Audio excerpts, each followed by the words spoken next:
There was a moment. You may not have recognized it when it happened. It probably did not announce itself. There was no dramatic breakthrough, no sudden transformation, no clear before and after that you could point to and say, that was it. That was the day everything changed.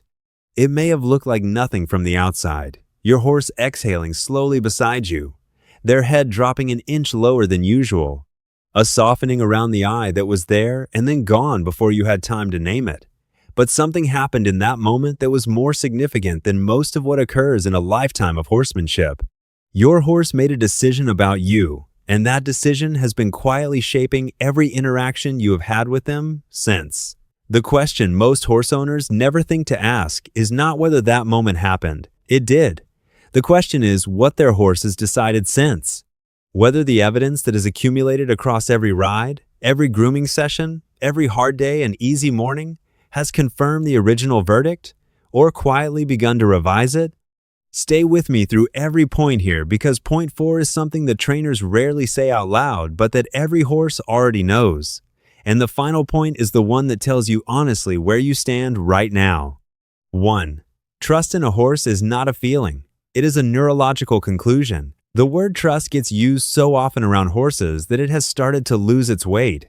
We say it casually, build trust, earn trust, lose trust, as though it is a commodity that can be accumulated like coins in a jar and spent when needed. But what is actually happening inside a horse when they extend what we call trust is something far more specific and far more biological than that word usually implies. Every time your horse encounters you, their nervous system runs a rapid and largely unconscious assessment. Is this safe? Is this predictable? Does this presence make my internal state louder or quieter? That assessment is not made once. It is made continuously. Every approach, every touch, every ask, every release, every moment you are in their environment is another data point being added to a neurological model your horse has built specifically around you. When enough data accumulates on the side of safety, when the pattern of your presence has been consistent and regulated and responsive enough times in a row, something shifts in the nervous system.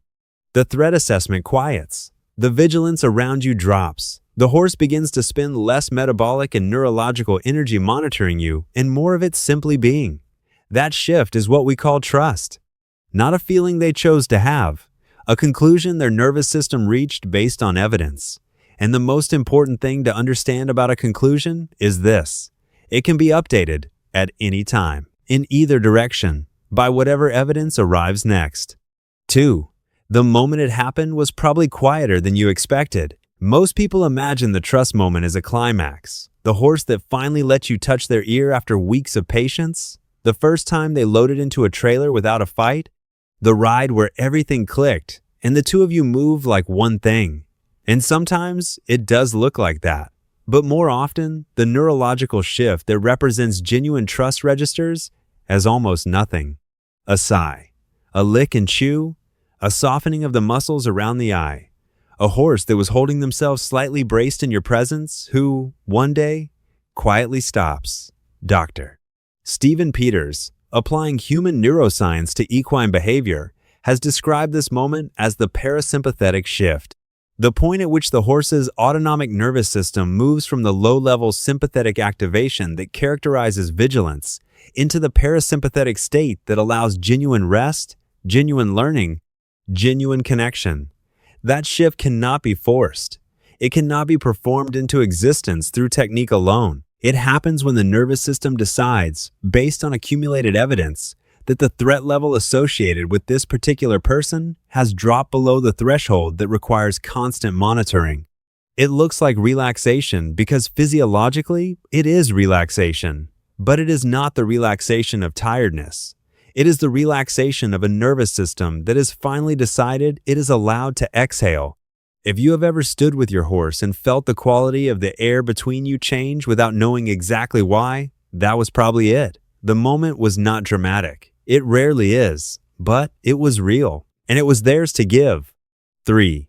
Every interaction since that moment has been adding to the case or subtracting from it. Here is what nobody tells you. Trust in a horse is not a destination. It is a live document, one that gets updated every single time you show up. The horse that trusts you today is not guaranteed to trust you tomorrow in exactly the same way. Not because horses are fickle, because they are honest. Because their nervous system is built to respond to what is actually happening, not to what happened before. And what is actually happening changes every day. You change. Your energy changes. Your consistency changes. The quality of your attention and your regulation and your willingness to listen changes depending on what is happening in your life, what you are carrying into the barn, what you are asking for, and how you are asking for it. Your horse tracks all of it. Research by Martine Hausberger and her team at the University of Rennes, who have spent decades studying human-horse relationships, found that horses maintain what she described as a running assessment of their handlers across time. Not a static impression formed early and held forever. A dynamic, continuously updated model that reflects the cumulative quality of every interaction. What this means in practice is significant. The trust you earned in the first year of your relationship does not sit in a protected account drawing interest while you make withdrawals. It is recalculated every time you walk through that gate, which means that every session matters, not in a pressured way, in a meaningful way. Every time you show up regulated, impatient, and responsive, you are adding to the case. Every time you push past what your horse was clearly telling you, every time you let frustration change the quality of your hands, every time you override their signal in favor of your agenda, you are subtracting from it. The ledger is always open, and your horse is always keeping it. 4. There are specific moments that cost more than others, and horses remember exactly which ones they were. This is the one that trainers rarely say directly, so hear it clearly.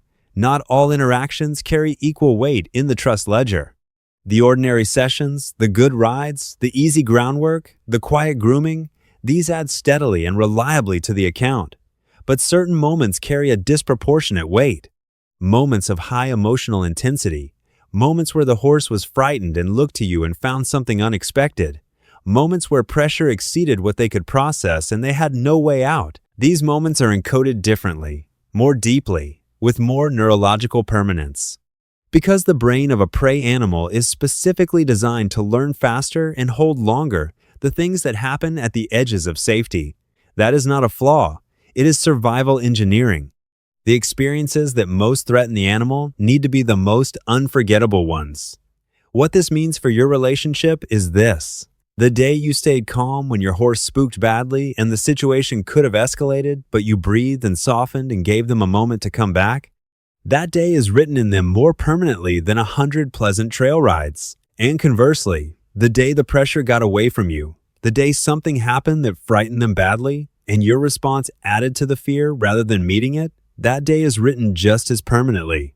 You cannot erase it, but you can write over it, slowly. With enough contrary evidence accumulated carefully across enough sessions. Horses are not unforgiving, but they are accurate. And accuracy, in an animal whose survival depended on remembering what was dangerous, looks a great deal like a memory that does not fade easily. 5. The signs that trust is still intact are quieter than the signs that it has eroded. Most people notice when something is obviously wrong. The horse that was easy to catch who now moves away. The one who stood quietly for saddling, who has begun to flinch. The one who used to walk forward freely off the leg, who now hesitates and braces. These are the signals loud enough to register. But by the time they are this visible, the erosion has usually been happening for longer than the owner realizes. The earlier signals are quieter. A flicker of tension when you approach that was not there before. A slight stiffening when you reach for the girth. A quality of compliance that is just a fraction more mechanical than it used to be. The horse still doing what is asked, but doing it from a different place internally.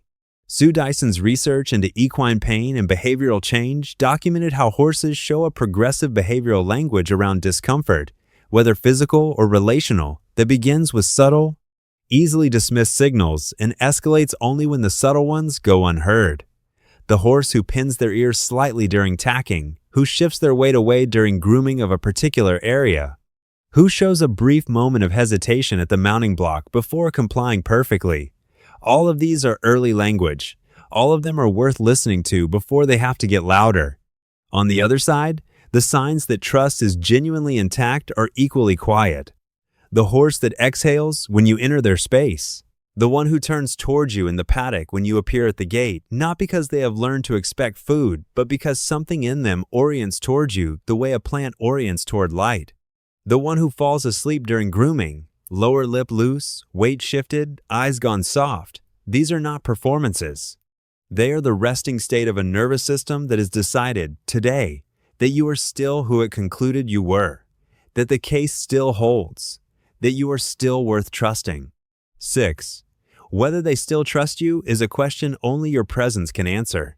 Here is where everything lands, and this part asks you to be honest with yourself in a way that is harder than any training challenge you will ever face. The question of whether your horse still trusts you is not answered by how long you have been together.